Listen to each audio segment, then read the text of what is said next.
ఆంధ్రప్రదేశ్‌లో డీఎస్సీ 2003 ఉపాధ్యాయులు, ఇతర ఉద్యోగులకు పాత పెన్షన్ వర్తింపునకు ప్రభుత్వం చర్యలు వేగవంతం అవుతున్నాయి.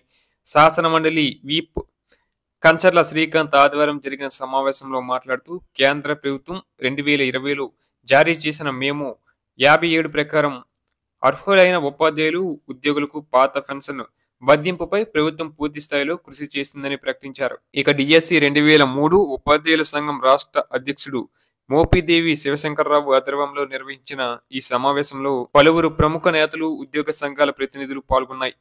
గత 20 ఏళ్లుగా ఉపాధ్యాయుల పాత పెన్షన్ కోసం పోరాడుతున్నారు.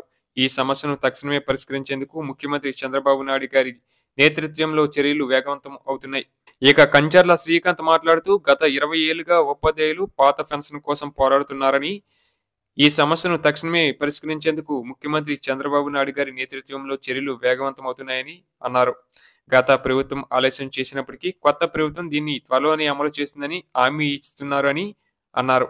ఇక 2020లో కేంద్ర ప్రభుత్వం జారీ చేసిన మెమో 57 ప్రకారం రాష్ట్రంలో 11,000 మంది ఉద్యోగులు పాత పెన్షన్‌కు అర్హులు అయితే, గత ప్రభుత్వ నిర్లక్ష్య ధోరణితో ఇప్పటికీ అది అమలు కాలేదు. అలాగే ఇక టీడీపీ పార్టీ కార్యాలయ ఇన్ఛార్జ్ ఎమ్మెల్సీ అశోక్ బాబు మాట్లాడుతూ, తాను గతంలో ఏపీ ఎన్జీఓ ఉద్యోగ సంఘం నాయకుడిగా పనిచేసినప్పటి నుంచి ఈ సమస్య పరిష్కారం కోసం పోరాడుతున్నానని, కానీ అప్పటి ప్రభుత్వం స్పందించలేదని, ఇప్పుడు చంద్రబాబు నాయుడు గారి ప్రభుత్వం దీనిపై సీరియస్ గా ఆలోచిస్తూ తగిన చర్యలు తీసుకుంటుందని తెలిపారు. ఇప్పటికే ఈ అంశంపై ముఖ్యమైన కమిటీలు ప్రభుత్వంతో చర్చలు జరుపుతున్నాయి. త్వరలోనే అధికారిక ప్రకటన వెలువడే అవకాశం అయితే ఉంది.